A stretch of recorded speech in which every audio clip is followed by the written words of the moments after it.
How's it going YouTube? Nebula697 here, and today I'm going to be bringing you another video for Breach. This is going to be a brief video looking at the current state of the game and the updates and the changes that have been rolled out in the few weeks that the game's been available on Steam Early Access. I hope you enjoy the video. Firstly, we'll talk about gold, the in-game currency for Breach, and it has been increased in a recent patch, the amount of gold that's earned in a PvP match by 50%. As additional bonus gold. Now this hasn't made the hugest impact on how long it takes to unlock a new character. It's been somewhat negligible in terms of just the total gold currency earned over a long period of time when playing PvP, but what has made an impact is the changes to how much each class costs in gold to purchase. Now the prices were adjusted so that the base classes of the set, or the heroes included within the starter class, are still 2,000 gold, but classes that cost 5,500 gold have been reduced down to 4,000, a good saving there. And the heroes that cost over 10,000 gold have been reduced, some more significantly than others, but they have been reduced down to 9,000 gold, so that will certainly help to speed up the process of unlocking these new classes, bearing in mind of course that the game will be free to play at some point when the pricing model and structure has been set out and clearly defined by QC Games. In addition to this, QC Games has given all players a free 7-day boost with relation to this gold cost adjustment. So for previous players, if you have a boost, it's been extended by a further 7 days, and for new players to the game purchasing as of the recording of this video onwards, you will receive a 7-day boost for completing tutorials, and that will increase the experience and gold earned from all of your games for 7 days. Very nice stuff.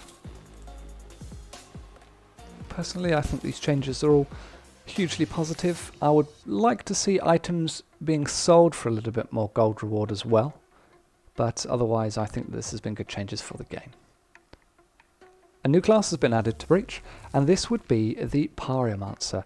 Now this is an arcane class from the Arcane School and has brilliant abilities that revolve around lighting enemies on fire, to apply a burn, and also to spread that across multiple enemies and generally deal a good amount of damage with stackable burn, damage over time, and great AoE capabilities. There's also a bit of CC in there, and you're able to stun anything but a boss for 4 seconds, providing you've hit them with a burn. And we've already seen some numbers from people's reports on Reddit, so how much they're able to do in a match with the Pyromancer, so it's looking to be a very, very formidable DPS class going forward. One for you mages out there. Being a bit of a support main, I'm currently looking to set up a build for the Arcane Mender that utilises some of the skills from the Pyromancer. It's turning to be quite difficult at this time, but stay tuned to see if we can get one of those out soon. Matchmaking can be a bit of an issue at times, and no doubt tied to the current player base and the concurrent users of the game. One can see long queue times when loading in for either PvP or PvE. Now, it is to be expected for a game that it is in stages of early access, and it is understandable that you'll be playing some of the same faces over and over again in consecutive matches sometimes, and I've been on both the receiving end of pre-made 4-man teams 3 times in a row as a Veil Demon, and also having queued up as a 3 or 4-man team and unfortunately picked against the same Veil Demon. And whilst it is somewhat frustrating, it's all part and parcel of the game when you are queuing up solo into a PvP game, where there is obviously queuing as a party and those sorts of features.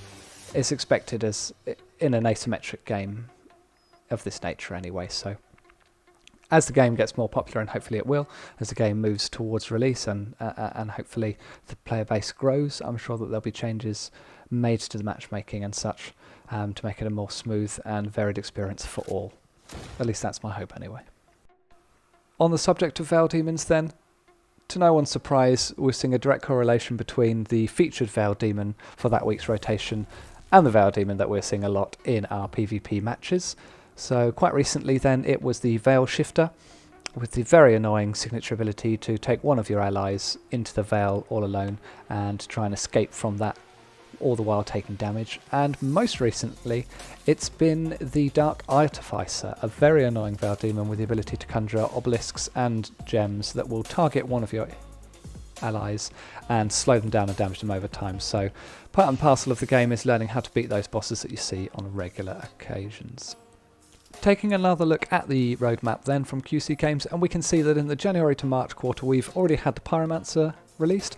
We've got another 2 classes in the Shadow Master and the Medic. Very much looking forward to the latter of those, being a support main myself. We've got a brand new map in addition to the 3 that we've currently got, which will be fantastic for a bit of variety, with some new enemies and a new challenge system.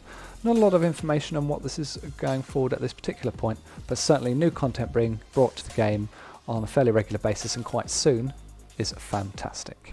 And that's it then, that's all for the major changes that have been brought to the game in recent weeks.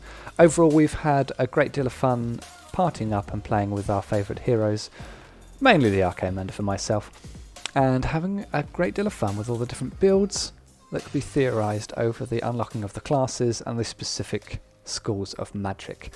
There's a few complaints for matchmaking and some of the bugs that still persist in the game, but these are certainly known to QC Games, and the game, it's on the whole, has been running quite well, even if the player base does seem a little low at the time of recording this video.